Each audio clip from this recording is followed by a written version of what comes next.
Sid. Your new companion appears much more formidable than your uncle. Should I be worried? You haven't been introduced. Jill, Clive has told me much about you. All lies, I'm sure. Your Stolas said that Dalamil has a bandit problem. Indeed. Although, you're a little late. They left with our food and guild days ago. Any idea where they went? The desert's a big place. Your guess is as good as mine. But the fact is, I have more immediate concerns. What did you say to me? What did you say? As if by magic. Let's just say we've yet to reach a consensus about how to solve Dalamil's little problem. And at this rate, it won't be the actions of the bandits which prove to be our undoing. It will be our own. I've tried reasoning with the dissenting parties, but even the Desert Hare has limits. Perhaps we could talk to them. What makes you think they'll listen to us? What makes you think they won't? She makes a fair point, Sid. And you won't have wasted much of your precious time if you fail. They're just across the courtyard.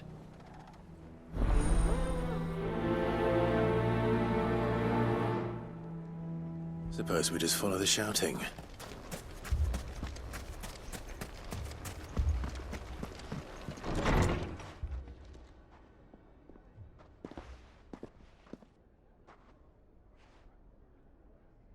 You wouldn't talk like that if it had been your men whose throats were slit. Blood for blood, it's the only way. We hire mercenaries and have them mount the bandits' heads on our walls as a lesson to the rest. And what happens when those mercenaries are slaughtered like your men? Are you going to hire more? We're better off using that coin to buy food and supplies. If we hire mercenaries, the only thing we're buying is the bandits' ire. And you cannot fill empty bellies with that. Do you hear me? But what happens when they come back? Maybe it'll be your throat that's slit. That's enough. Both of you. Any more of this and I'll throw you out myself. Come back when you're ready to talk like adults.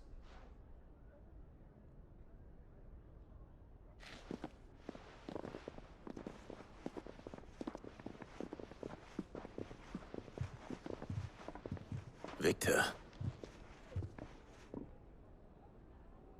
What's he doing here?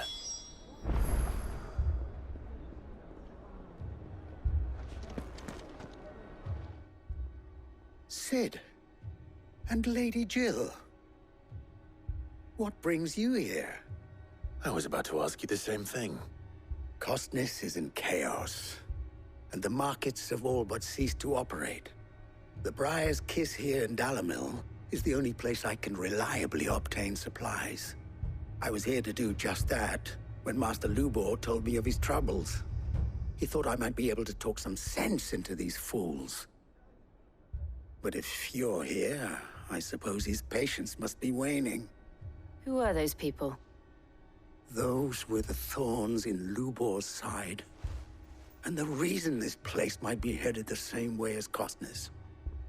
It's these accursed skies. The darkness is enough to drive a man to madness. Or an entire city, for that matter. We're still working on the skies. But in the meantime, perhaps we can find a solution to Dalamil's problems.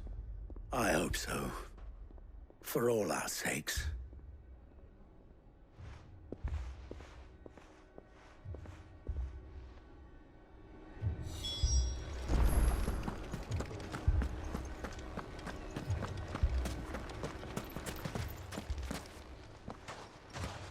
So, you see my predicament? What I saw was a room full of people who were angry and afraid. And with good reason by the sound of it. But if left to smolder, that anger and fear could set the entire town alight.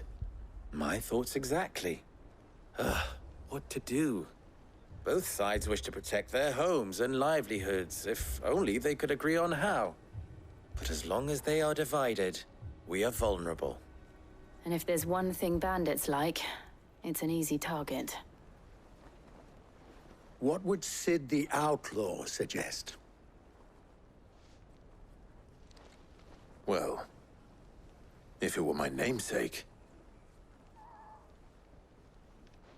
he'd let them choose for themselves and be on hand to pick up the pieces when it all went wrong. That sounds like a recipe for disaster. A recipe for disaster is precisely what it is. But perhaps that realization would be enough to make them question the ingredients. While it's plain neither Conrad nor Natalie will countenance the other's proposal, it may still be possible to make them doubt their own before presenting them with a third option. And that would be? To pool our resources and save the city ourselves. Why fight each other When all that fear and anger can be directed at the bandits. It appears we have a plan of action. Victor, pay Conrad a visit. See if you can't convince him of his folly. I'll speak with Natalie. As you wish. Your faces are not well known in this town. That may prove useful. Don't worry, Victor and I will do most of the talking. You need only play along. Play along. What he means to say is yes.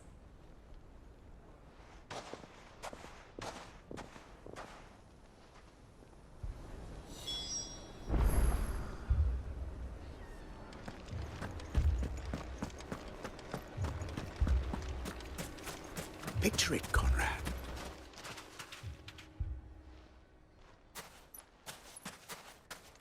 Ah, here she is. The Lady of the Spear herself. Conrad, may I introduce you to Jane, commander of the Red Wings, the oldest mercenary guild in the Free Cities. A pleasure, my lady. The pleasure is all mine. As I told you, I summoned the commander here from Canver to inquire about a contract. Victor says you told him no. That there aren't any men left to hire. Is that true? True as the crystals cracked. Nobles came and claimed every last one worth his salt. And not just from us Red Wings. You know of the 7 high houses. There must be 2 swords assigned each one. Granted, we have a few boys left. If it's boys you're looking for. Well, Conrad, are you saying that Dalamil's finest cannot defend this town better than a gaggle of unblooded striplings? That a band of beardless youths could better avenge the deaths of your brave men than you yourselves? Absolutely not. We'll show those bastards who they're dealing with.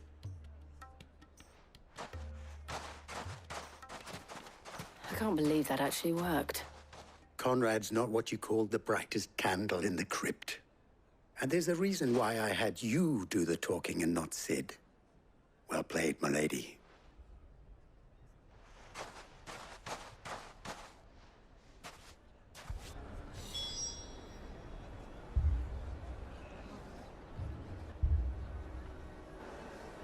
Then let us band together and show these brutes that Dalimil is not to be trifled with.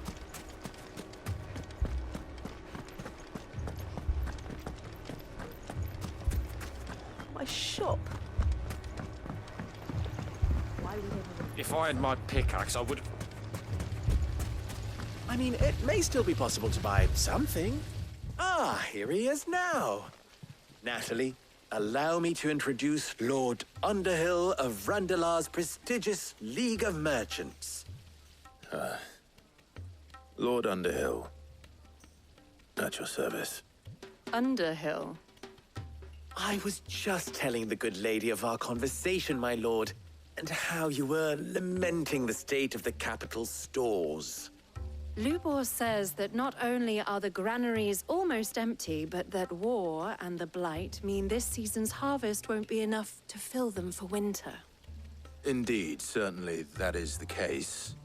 The nobles in the capital are buying up the city's stocks of barley and wine, driving the prices higher than most commoners can afford. It is only a matter of time before the peasants revolt. It is worse than I thought. If what Lord Underhill says is true, I fear we have little hope of supplementing our stores, meager though they regrettably are. And while I applaud your endeavors to dissuade our more bellicose citizens from seeking vengeance, I sense Conrad is not wrong in his assessment of the bandits' likely return. Which means that now, more than ever, we will need to secure what little we still have. Food, weapons, herbs, everything. If our humble town is to endure not only this hardship, but those that are certain to follow, we must stand united. All right. If it will help to protect my home, I'll do it. But you needn't have gone through this charade.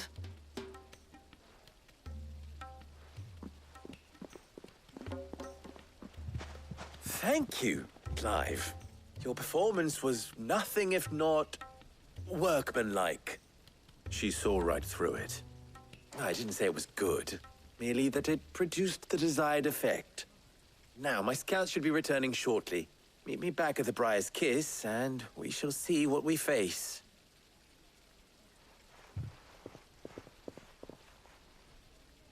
I'm not convinced our roles in this ruse were entirely necessary. I don't know. Conrad seemed quite taken with you. Mummy, I'm scared. Oh, I'm ruined. Good news, Sid. Both Conrad and Natalie have somewhat gracefully accepted their new roles. With time, they may even learn to. Time no longer appears to be the luxury it was before lunch. I take it your scouts found the bandits. Technically, it would be the bandits who found my scouts. It appears they march for Dalimil as we speak. All of them. You're not serious.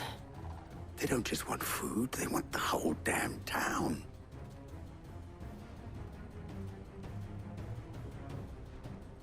I have a favor to ask. I'm told the bandits march in two groups, one from the south and one from the desert, in a move doubtless intended to stretch our already gossamer-thin defenses. Very well. Jill and I will meet those from the desert. But what of the rest? The rest, my friend, the city shall fight. Together. The stakes, I concede, are high. But if this does not unite Dalimil, nothing will. That is a lot of faith to put into those who had their hands around each other's throats but a moment ago. Then it will be for us to see that their hands are kept occupied. And I do mean us. I thought you might say that. We'll hold them off for as long as we can. And we will do the same.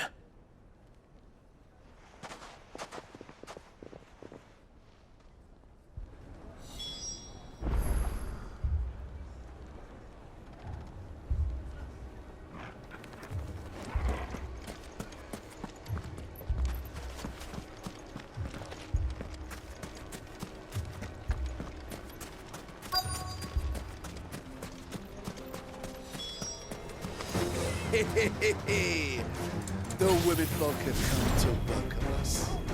I'll take that one. He's all yours.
It's over.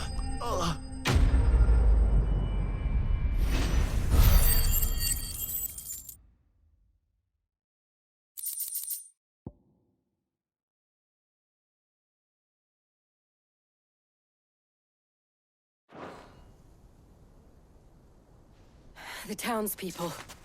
Could they have held out? I don't hear any fighting.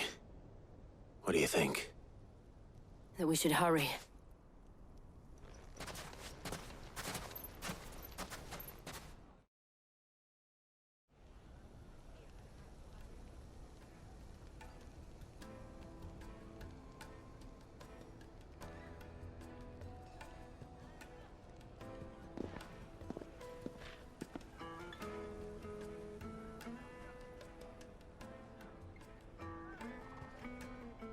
Natalie, I owe you an apology. You did well out there. The inn would have been lost had you not held the line. Without you, there would have been no line to hold. You saved us, Conrad. You saved Dalimil. We all saved Dalimil.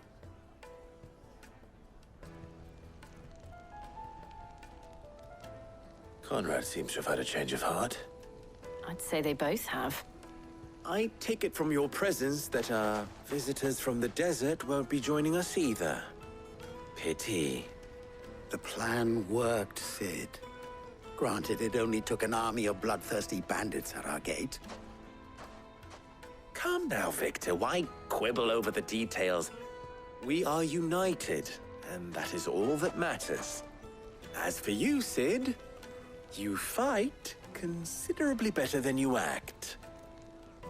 I'll take that as a compliment.